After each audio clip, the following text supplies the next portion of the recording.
was hungry, like literally hungry. And Mm. I needed to feed my family. And what I learned is that closed mouths don't get fed and they don't feed either.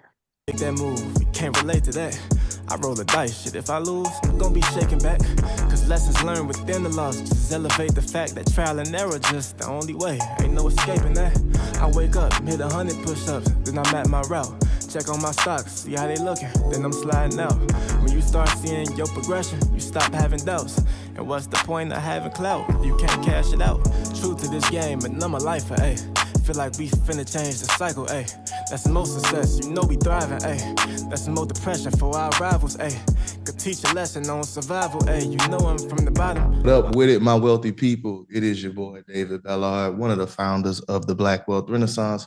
Here, my brother from another for a virtual pod. What's good with you, killer? What's up, my brother? How you doing, man? I don't think we haven't done a virtual pod in a very long time, Yeah, it's good. especially one where we weren't in the same room. So it's definitely a nostalgic feeling, but I'm ready to rock and roll and get this thing started, man. Exactly, bro. Like, it's been a minute since we've done these, but we talked to y'all guys about it before. We're working on continuing to get this content out here. We in different cities, but we don't want to let that be an excuse because the people need this fresher content, and that's what we here for. That's what PWR is here to deliver. So, as always, y'all know we got another great episode planned for y'all with a phenomenal guest. Before I get into introducing the guest, y'all make sure y'all do us a favor: 5-star rating and review. It helps us grow the show and continue to get the message out there. So, With that being said, let's get into it, y'all. David, you're the master introer. I thought I my little like drum you. roll would have sounded better, but it wasn't really all that. But Yeah. yeah, like you said, man. So as always, y'all know we got a great guest for y'all today. Uh, Another story that touches our heart. This woman has an impactful story, a powerful one, and she's from the boot, baby. So you Hey know man, that I'm just saying the boot been showing out lately, dog. man, it make you Louisiana has been going crazy. trying to tell you, yeah, and she's doing some phenomenal work in the restaurant industry. She's done some great things. Was able to take basically nothing. She came from nothing, guys. A mother, multiple children, raising her kids, and down to her last $5. And she turned this into an 8-figure enterprise, y'all. Selling cupcakes at that. That's the one of the big That's the craziest thing to me. cupcakes, guys. So she's done that. She's an author, mother, as I mentioned. We have none other than Miss Mignon Francois. Mignon, thank you so much. Welcome to the show. Thanks for having me. I love this introduction. I do believe no better place in the world to be from than New That's Orleans, Louisiana. Let's get it. I'm not getting into the semantics. Louisiana, shout out to you. I knew you was gonna do it. I'm not gonna do it. I'm not gonna do it. But Mignon, again, thank you so much for joining us on the show. I know I did give Yeah. an intro to you, but I always do like for our guests to just give the audience an intro in their own words, just so that Yeah. if it's anything I left out. Yeah. I think when you're in a situation like the one that I was in, you don't know that you're building a story. You don't know being something from scratch. And so I was drowning in debt and brokenness, losing everything that we have. We didn't have electricity on a regular basis. We didn't have running water on a regular basis. And we're talking about 2005, 6, 7. This is not a very long time ago that we were not having the basic necessities of life. My daughter was graduating from high school, and I just wanted to be able to have field trip money for my kids. There were Mhm. times when I would be the room mom just so that my child could go do the thing without the restrictions, or to be able to pay a little bit later, or to not have to be required to buy the lunch on the trip because we couldn't afford things like that. We're lucky to be able to go at all. And when I was doing this Dave Ramsey baby steps plan of putting my money in envelopes, just trying to save money, trying to make ends meet, when my neighbor knocked on the door and asked me to make cakes for all of her clients. That was going to be 600 cupcakes. And I was sitting in the house with no electricity. But I took the opportunity with only $5 to my name as I walked to the door to answer when she knocked. And she said she would pay me. She said, I'll pay you when you make some, I'll pay you some. And so I took the $5 that I had. I went to the grocery store that's located a couple blocks from me. I walked to the store because our cars were repossessed. And I bought everything I could buy with the $5. I turned it into 60 that day. And I took the 60 and turned that into 600 by the end of the week. And Wow. it has been that same money that I've been flipping for the last 17 years. I did this with no debt, no experience in the business, no knowledge of the business, and no credit. I am telling this story because I want other people to know what they can do if they believe. If I can do it, it's an indication that you can do it too. Why? Because God is not a respecter of persons. When you see somebody else having it, living it, doing it, be it, it's an indication that you can have it, live it, do it, be it. So one of my first things is, what made her just come to your door and say, "Hey, I need you to make some cupcakes for me"? Yeah, How were was you a baker? cupcakes Yeah. the catalyst for this? Yeah. I was making cupcakes in the neighborhood. So we were a family that loved sweets and loved cake. And I was practicing it because the man on the radio was telling people they could get out of debt by having a bake sale. So I thought, all right, I'm gonna have a bake sale. Problem is, I don't know how to bake, not even out of a box. But I have these two daughters who are awesome in the kitchen. And I think maybe I'll just whatever they can make at home at night when they come home from school, and then I'll sell it in the daytime. Well, after they got the idea, my oldest daughter let me know, Mom, I'm not really interested in your little bakery idea, your little bakery. And so she was going It's back always a and little back to business. your little business. And she was going back home to New Orleans, where we were from, after graduation. And so without her, my little daughter's not interested. So I got to figure out how I'm going to do it. So I was practicing it. And they were in love with what I was bringing out of my door. That's crazy. So at that point, you already were getting some of your products out, and that's Well, crazy that just to my neighbors, just to my neighbors. As I people got would you. move into the neighborhood, I would welcome them to the neighborhood. I would knock on the door.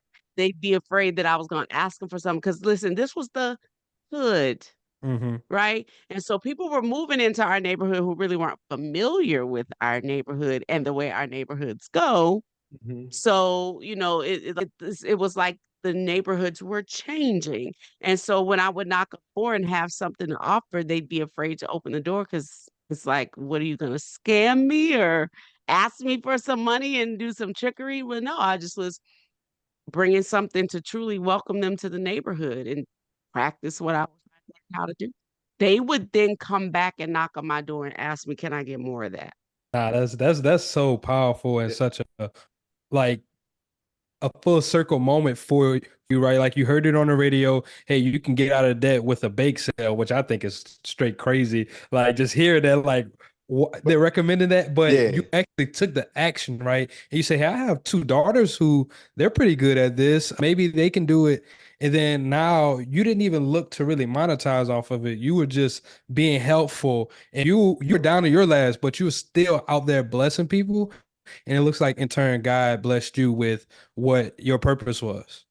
Yeah, that's exactly what happened. I just was trying to get them to the field trip. You know what I mean? I wasn't trying to turn this into a business. It's when I got that $600 payday that I realized I wanted to have more bake sales. I love it. So let's kind of get into it when it comes to building the business, because I know you mentioned you went in debt free, you kind of kept scaling up that way. So was it just like, okay, we're going, how long were you operating like as like an in-house location before you started having the idea to expand to an actual physical location? Yeah, 17 years. So I'm still operating in that same location. So the Really? bakery business that I started in my house is now the full-time bakery business. So I never did move out of that house as far as with the business. We moved out of the house as a family.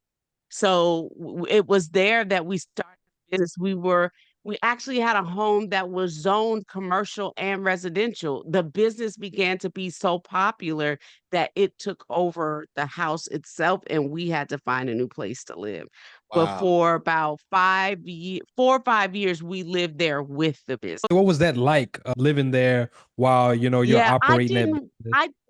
I didn't want my business to be in my house. I wanted what everybody else wanted. A business somewhere that I could get up and go to somewhere. And I just couldn't afford it. Of everything we looked at, we could not afford it. So I was blessed in the process to already have a house that could handle it, that the city are like where we live in urban Nashville was already zoned for you to have a little shop or a little business. There you go, little business inside of your home along with you. So we already were in this kind of situation. I just didn't want that. So we looked around for places that we could put the business, but we just couldn't afford it. So we had to do what we could afford to do, which in turn ends up being another moment where I realized that everything was already provided for me. And that's what I Mm. hope a lot of your listeners will hear is that all you have is all you need to get you from where you are to where it is that you want to be. You might need more year 1, year 4, but you don't need all of that day 1. That's That's deep. good. Yeah, it is good. Because again, like I love that with your story because a lot of times, even with us with this podcast, right? We started off in the back of his grandma, a back room in his grandma's house. You don't always need to be on somebody's step 10. Like it's easy to look at Yeah. somebody is when they've been doing something 3-4 years and being like, oh, I want to do this. I need to be exactly like them right now. But everybody's journey is different. Yeah. I'm glad that you Yeah. didn't let that idea even stop you from trying to pursue the business. Because that's one of the things, Yeah. that's some of those limiting beliefs that people will express. Oh, nobody gonna buy cupcakes for me out of the house. I'm not gonna be able to continue to scale to the point where now I'm able to ship nationwide and got 2 locations. I just started out the house, like people don't Yeah. limit themselves in the beginning. So I am glad that you kind of got into that, especially the part of you staying in the house with the business. Mhm. That's something that again, like it doesn't sound ideal, but what it did do was keep your overhead low. So whenever you Yeah, say it kept my overhead low. It you're it allowed me also to be available to my children because they came home there, right? So while I was grinding and putting in all those hours, I was still in the same room with my children. And a lot of times we don't have the capacity to be able to build and start a business and then have daycare too, right? So Mm. this afforded me the opportunity to be home with my children as well as make money. And it gave an after school job to be able to do. My children worked at the Cupcake Collection. So That's when my daughter got ready to graduate from college, she ended up testing out of a vast majority of her classes because she got a degree in business. She had already earned that degree from the School of Hard Knocks growing up in her mother's business. So she just applied all of the things that she had seen to a degree. And that's kind of where I kind of wanted to go with. When did you start to say, okay, I'm actually going to build the business? When did you start your structure? When did you say this is something I can legitimately do? I know you had that $600, payday, but when did you start to really say, I'm going to hone in on this? Yeah. I've always had a mind for business. I've always known how to start and build business. I um I was always a very smart girl, and I was married to a man who loved doing business. So I had learned being married to him at the time, how you start a business. How you finish a business is something different. Mm. I didn't know how to follow through and stick to a thing, but I knew how to start and build. And so from the time that I got that $600 paycheck, I knew that I wanted to be in business and I wanted to do this. It was one bowl, one spoon, a KitchenAid mixer at a time. And this goes back to what I said to you a few minutes ago. What you need on year 1 is not what you need on day 1. You will need those things one day, you won't need them day 1. And so I thought that I would line my cabinets with KitchenAid there's no way I could run my business on a KitchenAid. As a matter of fact, we blow those things out all the time, just using them to do fillings and like mousses and little small batch things. I could sit on the inside of one of the mixers at the Cupcake Collection now. Ah, And I did, I bought what I could afford to buy. Something that you said earlier was, comparing yourself to somebody else. You can go bankrupt or not even start on the journey looking at what somebody else is doing. Talk about If it. I would sell 12 cupcakes, I would buy a bowl. I would sell 6, I will buy a spoon. With that first really big paycheck, I bought a KitchenAid mixer. I used a lot of Facebook market finds. We are currently in the process of building a new store in Nashville right now. This is the first time we're buying all new equipment, 17 years in. Like we bootstrapped everything. So as I've been growing this business, we were debt free the whole time. So everything that we've done has been cash from me. Except now recently I've got a relationship with a banker who's teaching me how to use my money to leverage my opportunity inside of the bank. These are not things that we had access to before. I told you in the beginning of this, I didn't have credit, You so started these your are things that business I'm in at hoping. the top of the recession, didn't you? Yeah, that's the other thing. I started a business without having any of the things that you need in order for a business in this industry to make it in a down economy. And I start this business that's now thriving. 17 years. Well, it's turned 15 years old in November, but it's 17 years for me because I worked 2 years every day like it was already open before I even made a dime. And I think that's what happens to a lot of us. We quit really early. We quit when we could see what was going to happen around the corner, that everything you needed was waiting if you could just get around that bend. And so I never gave up on myself when it came to this. Now, if you had asked me to exercise, asked me to stick to a diet, I probably would have done that. But when it came down to what I knew that I had in my head, what I knew I could make for a business, I always believed in me. hmm. What was that one time whenever you were in the business where you just like saw a spike or you were like, we really got something? Was it a certain cupcake you released? Was it during a certain holiday season where you're just like, oh my God, like I can't believe Yeah, what's actually happening right now? yeah. There were so many times like that. One of my favorites was there was an earthquake in Haiti, and we don't operate our business on Saturday. We don't operate our business from Friday night to Saturday night, from Friday night, Saturday night, sunset, because was given to me by God. So that's the day that our family acknowledges a Sabbath rest. So even our business rests from its labor. So we look back to Genesis 1:1 and saw that God worked for 6 days and then rested one. So that's how we run our business too. And so there was a earthquake in Haiti and an opportunity to help other people. But the only way that I was really going to get a massive amount of people in the store would be on a Saturday when we weren't normally operating. So I went to all of my suppliers and said, listen, I really want to help the people in Haiti, and they can't buy anything that you have. I need you to donate this to me. So not only did they donate everything to me, they donated hot dogs and buns so we could have a cookout for all the people who were going to be waiting. So they gave me all the ingredients so I can make everything. And then we went to all of the news stations and told them what we were doing and told them we needed them to talk about it, but we couldn't pay for any advertising. We needed them to give it to us. So they did. Yeah. Then I told my whole team that I had at the time, was mostly made up of my children and their friends, but I had a couple of people who worked there full time.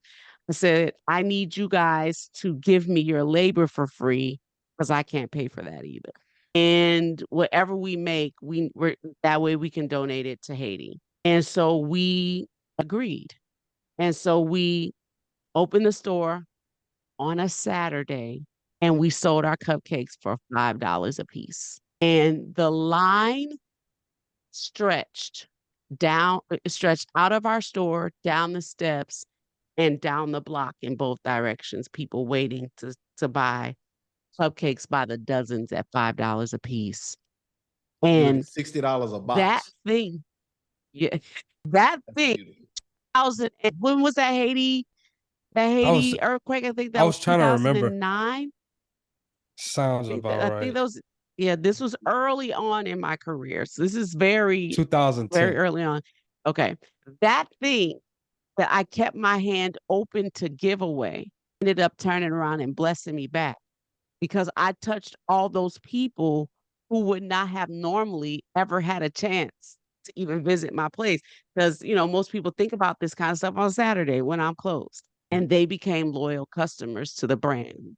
And Mm. so that was a time that I could globally say I knew that I had something and something that was about to be big because they waited in line for it. I mean, they were coming in and dropping checks. And And once that again, that wasn't the only time that I ever did something like that. I think it all talks to how it started off as well. You just wanted to be a giver. You wanted to go out there and provide for other people. And Mhm. you put your neck on the line and say, hey, I need you to do these things for free. But, you being a good servant and a good steward, you were able to multiply that. And then God was able to reward you for that. So I think Yeah. that that's a very strong connection that you have throughout your whole story is you just being obedient, Yeah, follow what you need to do. absolutely. If I were to say that there was anything that characterizes this whole entire story, it was ask God a question, I waited for instructions, and I obeyed. So when you say you ask God, I mean, like, I don't even know how to talk to God. Like, what do you mean you asked God and you waited for instructions? Like, how did you get those instructions? Well, those instructions were coming in. I was being obedient to everyone at 317. And I talk about this extensively in the book, but sometimes it would sound like that I would hear an alarm that was never set. So I would hop up out of bed. I would check the doors, make sure my children were breathing, and then get back in the bed and stare at the ceiling. One day I decided to go and watch TV, one of my favorite pastimes at the time. And I turned it on. It was PBS fundraising. To me, best time to ever watch TV. PBS during fundraising and Black best times to ever watch PBS. And there was a man on there. He said, "The morning breeze has something to tell you. Do not go back to sleep." He said that a couple of times. And about the third, fourth time, he said, God is trying to talk to you. And this is the only time that you're silent enough to hear him and pay attention. So you need to show up to listen. And so I was like, okay, about a week later, I show back up to listen to whatever God has to say. And I'm like, okay, God, I'm here to talk to you, but please don't speak. Because if you do, I'm running straight out of this room. And in that moment, I know Bible underneath my coffee table. So I picked that up and I would fall. And I opened into a particular book. It fell in chapter 3. So I was like, okay, there must be something to this 317. I went down to verse 17 and I got my first indication that God cared about me and would show me through going through this book. So I went through the whole Bible like that for a chapter 3, verse 17 in every book that had one. And I would, if there was no chapter 3, I would go to verse 3. If there, you know what I mean? Verse 3 to verse 17. Like I rinsed and repeated that thing till I got everything that was available to me from chapter 3, verse 17 in the Bible. And then I got a journal book, something small that I could carry with me everywhere I went because ideas only last for 30 seconds unless you put them in ink. That's why when we have an idea, we go home and say, what was that thing I said I was going to remember? Because Mhm. ideas don't last. You have to make them permanent by writing them down. So I got myself a journal and I started writing down everything that was coming to my mind as I would be sitting there talking to God at 317. And all the plans developed for what this cupcake collection was going to be, how I was going to do it, how what it was going to look like, what was going to call it. As I was just the last few times I was being awakened, came across this verse, Deuteronomy chapter 30, and then Joshua 1:9, 30, Deuteronomy 30:19, Joshua 1:9. I set before you life and death, blessings and curses. Choose life so that your family can live. And I promised God in that moment that if you will make me successful, I will tell anybody who will listen about what they can do if only they believe. And that has been my story ever since. I've been on this grind to tell other people, taking every opportunity to open my mouth about what I did and where I was at so that I can continue to reap the benefits of this promise that God made to me, that everything you do, I will cause you to prosper. Wherever you touch your feet, I will give you ownership. And in exchange, I'm going out and I'm taking opportunities like this one with you all to tell others about what can happen if only they believe. You see me doing it is your indication that you can do it too. That's powerful. And yeah, what you got, Jalen? So I kind of want to ask you, like, you're getting all of these things from God and, you're being a good steward. But at the same time, while you're building this business, you still got debt.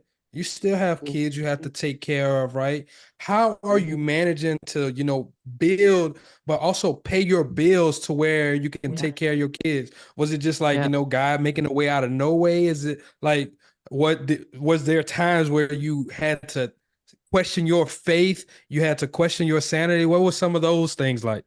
And at the same time of all those things that you just said, my husband of 21 years before divorce.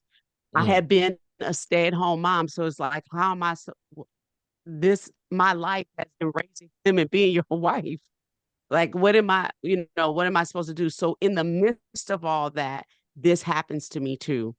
And so the way that I did it was I used that same envelope system that I told you about in the beginning, where this Dave Ramsey babysat plan, where I was sticking cash that I could collect into envelopes and saving it in order to pay whatever bills I could pay. That's the way I also operated my business. As I would get in money, I would save it and I would take out a percentage of it and I would use a percentage of it for taxes. I would use a percentage of it to go buy more product.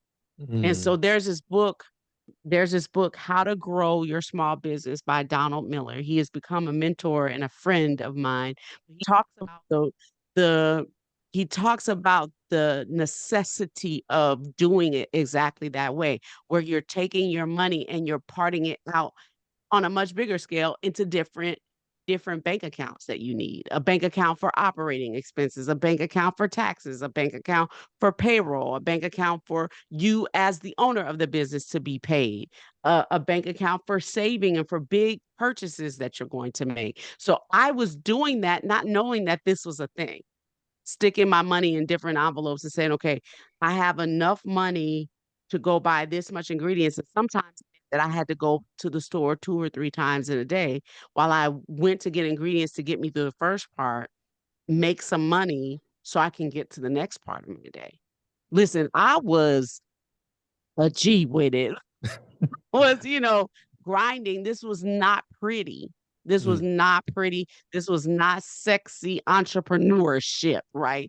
This was just survival. But I'm so loving this story, especially like you sharing how important your faith is in it, and how that I even look at how we were doing with the envelopes. That stewardship, good financial stewardship. Yeah. You gotta take whatever you have, no matter how little you have. Like that's something that I try to drill into anybody head. Like my little nephew, I'm trying to get it in his head now.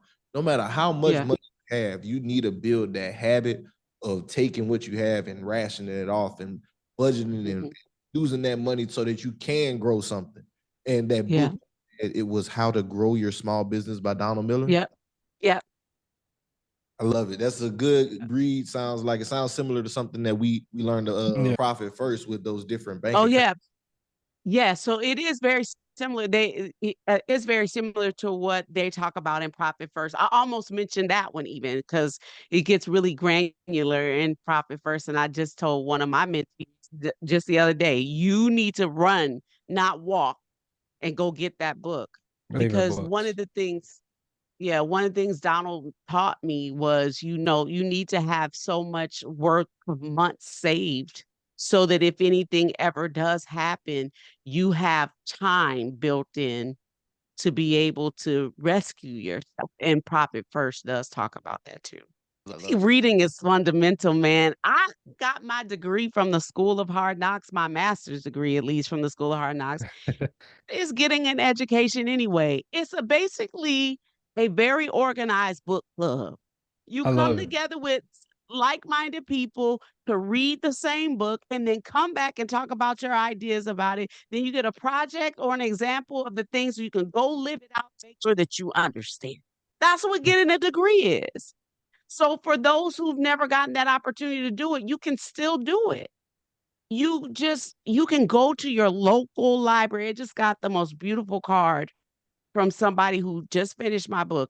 She went down to the local library and grabbed it for the free and got all this good wealth of knowledge for free for whatever Mm. it cost her to have a library card. And I think library cards are free unless you get As long as you binds. live in like that municipality, most of the times they are free. Like you said, So there's So really no excuses. If you don't have to have everything figured out, you can go and get it figured out that way. And I love what you mentioned there as well. That part about collaborating with others. A lot of times on our mhm. entrepreneurial journeys, we silo ourselves. We feel like we're the only ones having those issues. So I kind of want to ask on your journey, how much of a role did that play? Like, was there a group of community or a community or a mentor that kind of helped you when you were building the Cupcake Collection? Yeah. At first, I was really alone by myself. I have my family and my children, but couple years in, maybe 2011, I got noticed by a new neighbor who moved in, and she was part of this entrepreneur organization that had a catalyst program. And she said, I bet you could, because I would just go over across the street to her house and just pick her brain sometimes. And when people would come into my store, like I had every walk of life coming in my store. And I was friends with people and being friendly to them. And they would come and sit. There was one girl, her name was Natalie. Natalie was a lawyer. Natalie would come and sit in there her lunch break, sometimes for hours. I would pick Natalie's brain, and I grew my business that way. I would go across the street to my new neighbor and I would just ask her questions, which got me noticed by her. And I was able to apply to go and be a part of this catalyst program. You had to have made like your first $250,000 in order to be accepted in this program. I didn't even know. I didn't even know that I had done that kind of business by then, right? Because I was just going. I was just living my life and doing it. And then when I got there to that program, it was there that I learned business. I'm now serve on the board. I'm now a mentor there. I also serve on the board for the School of Business at Lipscomb University, where I graduated from. And it's just, Awesome. I'm in awe of God who allowed me to baby step my way through to figure this thing out. So much so that having a seat at the table, opening my mouth and asking questions, let me know that I had something valuable from my grassroots experience. And that in turn turned other people around to saying, can you come? Can you talk at my gathering? Can you speak at this university? Can you be a part of my round table? It just began to be, a snowball effect. So those people became my tribe. And the more I gave, the more I received. I would do these like when you sit at a table, you speed date. I would do these mhm. speed mentoring sessions with the Nashville Business Journal, where I would mentor people who wanted to start their business. They would come back and say, that helped me so much, what you did, what you said, and they would want to come back and offer me something. So what I say is, you keep your hand like this, you lose things. You have to give stuff away. As you keep your hand open, things fall out. But also, as you keep your hand open, it leaves room to receive back. And people who keep their hands clenched don't lose anything, but that's all they got. They can't Mm. also receive anything. So that's how I built a community, by just offering, being willing to ask Why a stupid question? Because I was hungry, like literally hungry. And Mhm. I needed to feed my family. And what I learned is that closed mouths don't get fed and they don't feed either. And I wanted to be able to not be fed, but I wanted to feed other people. And so now that's given me an opportunity to feed community. Had a major tornado that came through our neighborhood where the Cupcake Collection is.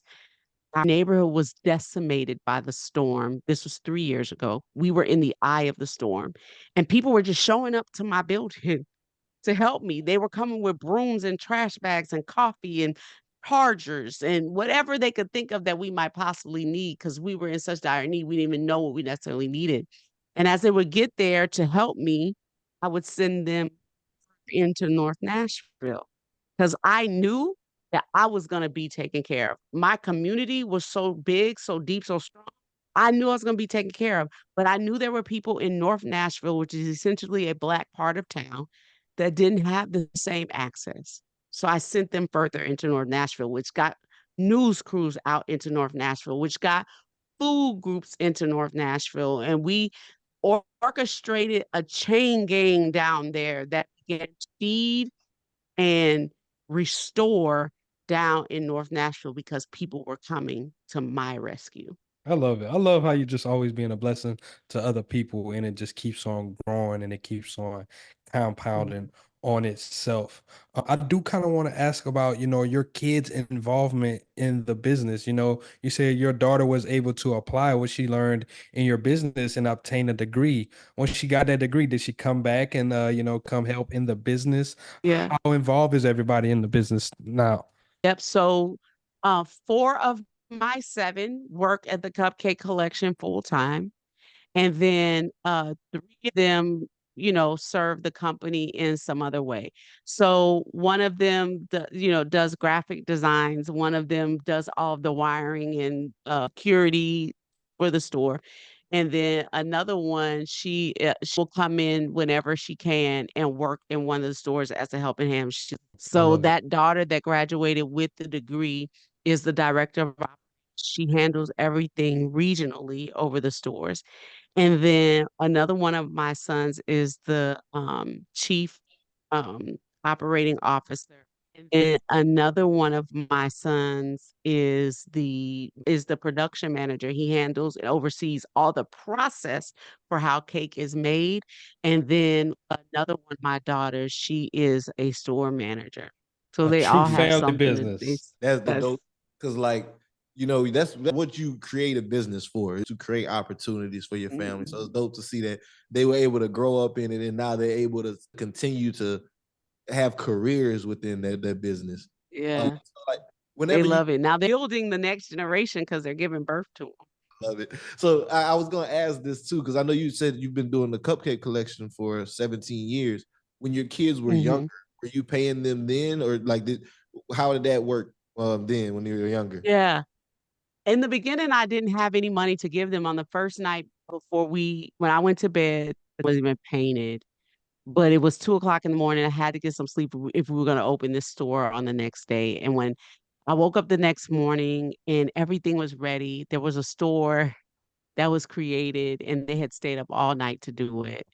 My children came to me with a glass pickle jar behind their back that they had decorated. And how many of us in this community have seen what the pickle jar has represented? And so that they came to me with a pickle jar that I had just because I love pickles, had emptied and decorated it with the word tips all over it because they wanted people to honor whatever work that I was doing because they knew that every penny that I would get was going to have to go back into the store. So I made a deal with them and I said, anything that I get in this jar at the end of a day, come home after school and work for me, I'll give you whatever's in the jar. Word spread really quickly that the Francois children worked for free, that they only made the money that went into the tip jar. And so our neighbors would sometimes just stop into the store to put money in the tip jar. They didn't, even if they weren't buying anything, they would stop to put money in the tip jar just because they wanted my children. The same want that they had for me came back for them. I just want people to honor you. I just want people to celebrate what you're doing. And that same desire that they had for me came back to start. And I hope people hear me saying that over and over and over again. You use what you have to get what you want. And when you use what you have to lift somebody else, along the way, it comes back to give you what it is that you want. That's So I was gonna ask this as well. I don't know if how old is the youngest that's working within the business right now? Yeah, he's 22. 22. Oh, never mind. I was going trying to be one of those Instagram guys, to let you know. One of the reasons I brought it up was because whenever we think about family business, that was one of the things that was super popular. People always talk Mhm. start of LLC, get your kids, pay them 12,500 on a Roth IRA. So I Oh, just want got you. that was a case if there were any of the young ones, if that's how you were going about it. Because Mm-mm. nah, shit, adults now they don't need no. They can get their own Yeah, IRA. You don't have to start it yourself. No. but their children, so their children do get the opportunity to work at the bakery. And so we do have the opportunity to do stuff like that with my grandchildren. So my grandchildren come in. My 8-year-old granddaughter knows how to open properly and close a Cupcake Collection store. She could close it down properly. That's She big. knows she's learning how to decorate cakes. She knows how to expertly bake cupcakes. She knows how to like clean the bakery. They know my 11-year-old granddaughter, when she was in kindergarten, I taught her inventory. She knew she would come home after kindergarten and go into the store and do inventory in the drip machine. And so they've always been a part of what we were doing because it was at home. that's good. That's good. And I Okay. really love that. And I know we kind of talked about, some of your obstacles as a business owner. Hmm. I want to talk about Hmm. some of the obstacles that you're facing now because you scaled to multi-million dollars. What are some of the Yeah. challenges you had to navigate since your business had become so successful? Yep. So some of the same challenges that you have as a small business, you have them as a big business. They're just bigger. It's like the problems don't go away, they just grow. And so when I was opening my store in New Orleans, even though I was wildly successful in Nashville, I had to start from scratch in New Orleans. I had to teach them about business. I had to do with my team in New Orleans what I had done with my children in Nashville. So, you know, when we got open up our store in New Orleans, we did this pop-up during Jazz Fest. We rented a house on the street leading into Jazz Fest. We decorated it like a bakery. And, we had to get people to try to come in and buy. And so we had all these pop-up signs with price on them and stuff. And it quickly began to be, who is the Black girl selling cupcakes? And those were the seed planted as we got ready to come into New Orleans by doing little pop-up shops. So the same things that we did to garner attention in Nashville were the things that we would have to do in order to open up New Orleans. It took me 2 years working every day like it was already open to get Nashville open. It took me 2 years to get New Orleans, up and operating. So just because you become successful doesn't mean that you're without some of the same challenges. I got you. But you're more equipped because you faced those challenges before. Yeah. And because I believe. There's a Bible verse, Mark 11:22 and 23. You can have whatever you say. Just believe and not doubt that you could tell this mountain to move from here to there and it would happen for you. And so there's something that that's become synonymous with me. Speak what you seek till you see what you have said. And so I believe in the power of life and death lying in my tongue. So I'm being positive about what I say that I want, no matter if I haven't seen it. My daughter called me. She just went to see this new Beyonce movie, and she's like, Mhm. "Mom, you and Beyonce think a lot alike." And it's just something about needing a lens that didn't exist. And I believe that if it's in my mind, that it can exist because everything I need to operate my life was created in the creation story thousands of years ago. There are no new plants, that are showing up in the world. Everything we needed to create airplanes was put into the earth. Story. So it tells me that if I can think of it, it's got to be here somewhere. I just have to be fruitful and then multiply it. That's a really good viewpoint to have on things. Like, sometimes I might not have it, but I can create it. And I know you just gave some really great examples, but I kind of think about like World War II and stuff like that. Like they had to create certain type of tanks and certain machinery to get certain things done. Like there's a special tank that they created to go through for minefields to get those things, out of there, but it reduced the amount of casualties and it looked crazy, but it got the job done, but they were able to create it from their mind. So I think that's a really, really good mindset to have is if you don't have it physically here, create it. Yeah. Yeah. They didn't have no new elements created. Like a product was created, but no new elements were created in order to do the thing that they came up with in their mind. So everything that all you have, once again, all you have is all you need to get you from where you are to where you be. I love it. And then you said that speak what you seek till you see what you said. That's also a very powerful quote there because it's just like goes back to that belief. If you genuinely believe it, if you know that this is what's for you, keep moving your feet forward. Like don't just talk about it, be about it. I love that. And you're an embodiment of that. I get to see it, the works that you've done. So one of the last things I wanted to get into you, I wanted to ask you, so I see you spoke at the UOU summit with Eric Thomas. Were you there? Yeah, no, I was not. Unfortunately. Okay. You follow ET. ET's a great one. So I would love to just know how that experience was for you. Phenomenal. He always says, average skill, phenomenal will. Doing that UOU summit. So Eric Thomas wrote the foreword to my book, Made from Scratch. So when I finished the book, I picked the phone and I said, Eric, I'm finished with the book. Will you write the foreword? He said, absolutely, no doubt. And so we sent him the book and he was so moved by it. He said, I need you to come to the summit. I need you to speak to these people and give them, just like let them taste your energy and see what they can do. And it was so powerful that I got invited to become a coach in the community. So I actually get up with them every morning at 5 a.m. And I'm in the community with them now and I travel and get to speak with Eric. It was something that I said before it ever happened. So I wrote my obituary 3 years ago.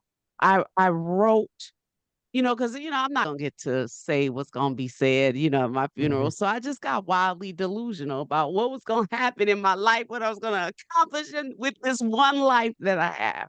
And I wrote in the obituary that I was going to be a member of his team.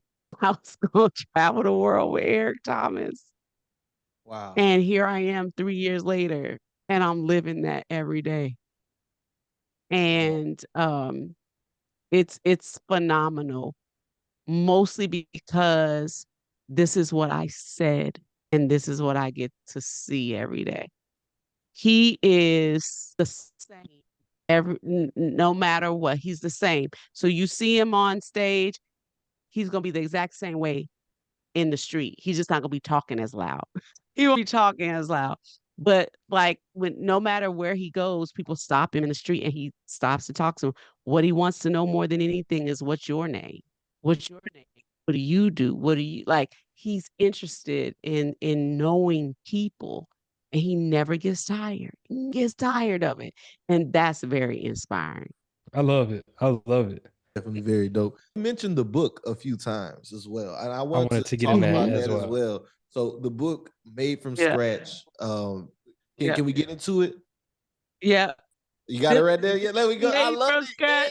Yeah. I got it right. I don't know if you can see it because my thing is set to blur, but I don't know. Yeah, we could see it. Made from scratch. success without a recipe. What was the catalyst for that book? This is my story.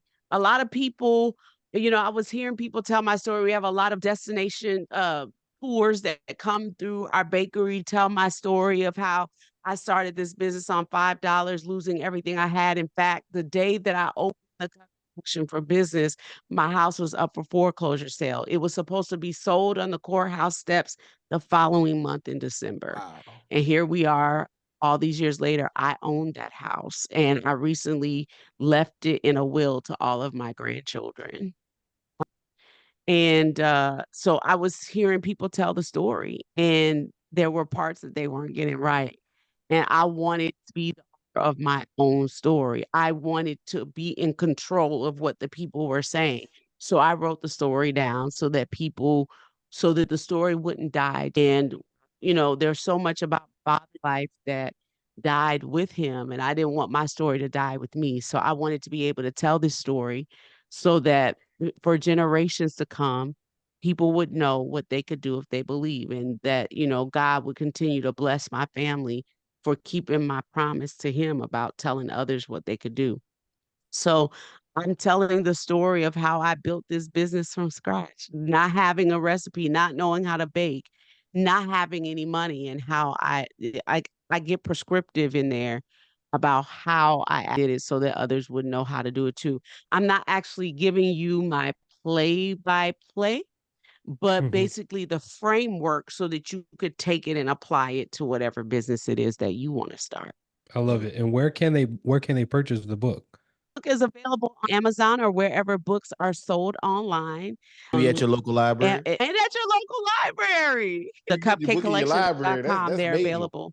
They're also available on the cupcakecollection.com. Really proud of who we were able to publish our book with. We published with R.H. Boyd, two daughters, and them, two Black women who are the of enslaved people. Hers being a family that started the printing press just after it was illegal, when it was illegal for us to read. And then me, the descendants of enslaved people who worked on a sugarcane plantation. So Mm, I wanted to be able to tell this story of triumph and victory with the kind of roots that be so bold as to do what her great grandfather did. I love it. I love to hear So I that. think it's not wasted on me. Like, my goal is to be, you know, the my ancestors' wildest dreams made flesh, and to know that I'm building a legacy and growing wealth and bringing my family along in the business of sugar when only two generations before me, they were not allowed to have free enterprise in that same industry. My father was born on that sugarcane plantation. And that I am making a living and building wealth and leaving a legacy for my children in the same industry. I can't help but tell people this story. Mm, Wow. that's That's deep. impactful. Yeah, that's deep. So Miss Man, Mignon, I do kind of want to start pivoting into the last parts of the for them podcast. last few rapid fire. Yeah. So one of the first things that we want About to do. these rapid Yeah. fire So questions. the first thing that we're gonna do is it's a new segment that we have on our show. It's called Standing on Business, right? And it is Stand on brought business. by our partners over at the PBS. That's SBS, brother. sorry, the PSBS. That is the she said PSBS, the Private Small Business Society. And these I'm pretty sure you are going to smoke these questions. I have no doubt in my mind. So we're gonna do about 5 questions. The very Okay. first question that we're going to ask is, what is the purpose of a business plan? And I'm going to give you multiple choices. The first Okay. one is to guide the operational strategy of a business. That's A. B, to keep track of employee performance. C, to calculate the exact profit margin. Or D, to monitor social media trends. A. That's, that's one for Ding, one. ding, ding, ding, ding. David, I'll let you ask the Okay, all right, all right, all right. So, question number 2 for me. Let's go here. So, which of the following best describes market segmentation? A, dividing a market into distinct groups of buyers with different needs. B, the process of setting prices for products. C, creating one marketing strategy for all customers. D, focusing on the most profitable customers. Ooh, this is hard. I'm actually just gonna say A again. I might have not You're gotten that one. correct. No, You you're got correct. it again, 2 for 2. You do that so far. So I have the third question. The question is, what does it stand for? Return on investment, which is A. B, range of entrants. C, role of internet. D, risks of instability. Return on investment. That's 3 for 3 right 3 for there. 3. Okay. She's standing on business. That's all I'm saying. Standing on business, CEO of the Cupcake Y'all are Collection. making this super easy for me because y'all feel bad for me, right? No. No. So that's not it. So look. Question number 4. Which of the following is an example of a tangible asset? A, brand reputation. B, employee skills. C, patents. Or D, manufacturing equipment. What was the last one? What was Manufacturing. the manufacturing equipment? Yes, Yes, ma'am. ma'am. That one. Okay, Yes, so ma'am. this is gonna be the last one, the last question. Let's see if she's gonna go 5 for 5. Which financial statement provides a snapshot of a company's financial position at a specific point in time? A, an income statement. B, cash flow statement. C, balance sheet. Or D, equity statement. Oh my gosh. I always get these mixed up at a specific time. I'm gonna say a balance sheet. Oh, It's she got it all. 5 for 5. CEO of the Cupcake Collection, standing on business. You already know what it is, man. Look, if y'all listen to this, y'all know we said the segment is brought to you by the Private Small Business Society. The goal of this partnership is so that we can increase the business education. So then y'all giving you a little background on it. The reason we ask these questions, because there's a lot of entrepreneurs that have recently gotten into the market that this information is easy to use, but people, whenever they're first getting in, they don't know these things. So we just want to continue to help highlight some of those fundamental business knowledge things that you can do. And anybody that's listening that wants to learn more, you can go to thepsbs.com. We'll have a link in our show notes so that you can check them out. There's over 2,000 members in there right now, small business owners that are actively working together to build wealth. We talked about it a little earlier in the episode. Community is important, and that's the community that we support. So again, if you standing on business, go get with the PSBS, man. Link in the show notes. Thank y'all. Thank y'all. See, you were afraid for no reason. A little pop usually quiz. don't One get- day I'm gonna figure out how to get the stuff to pop up on the screen, make it look like Who Wants to Be. Oh, but that would be fun, like a little game show. Yeah, that's what I'm saying. We cooking. We go get it. We get it right. But thank you for participating with that, Mignon. So now we got our last 3 questions for the show. These are rapid fire as well, but these just personal questions. Ain't no testing, none of that. Yeah. So my question that I like to ask everyone is, what was the biggest money lesson that you learned? Oh my gosh. I think the biggest money lesson I learned was that you can make more of that. Mm. I feel like money is a concept that they're digits in columns, and your goal has to be to change the digits in those columns legally. I feel like faith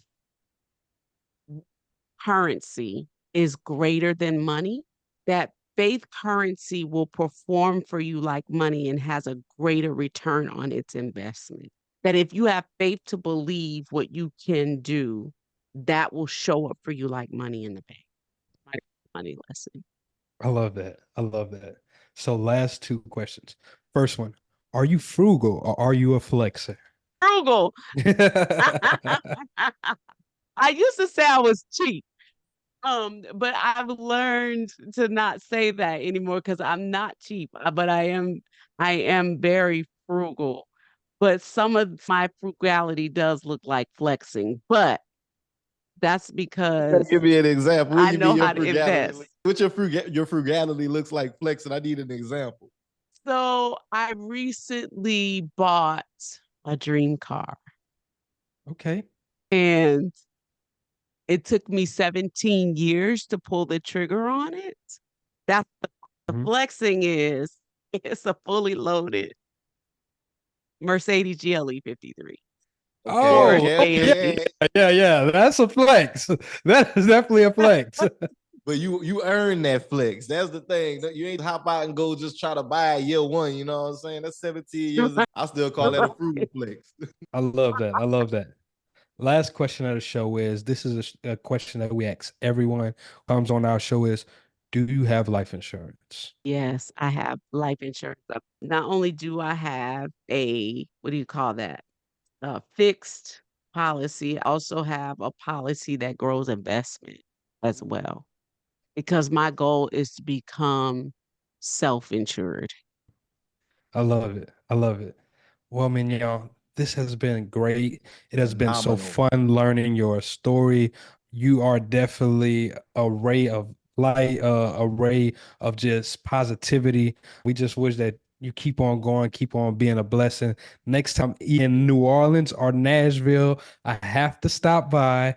I definitely want to try one of those cupcakes. I I know need you that Oh, sweet you don't even potato have to one, wait bro. till then. I mean, make sure I ship them to you. You know, we ship nationwide. So you don't have to wait until you come to Nashville. Just because I've had so much fun with you guys, I'm going to ship cupcakes to you. Oh, well, thank you so much. I appreciate that. That's, that's so sweet of you. And I see, like you said, the Cupcake Collection. We riding for you. I ain't been to Nashville, but I might go I to love Mardi Gras this Nashville. year. I might go to Nashville is Mardi Gras this year. amazing. I might have to tell me and my people, hey man, come on, let's pull up, man. Go get some of these sweet potato cupcakes because Do it. that sounds so fun. Please A sweet do it. potato cupcake.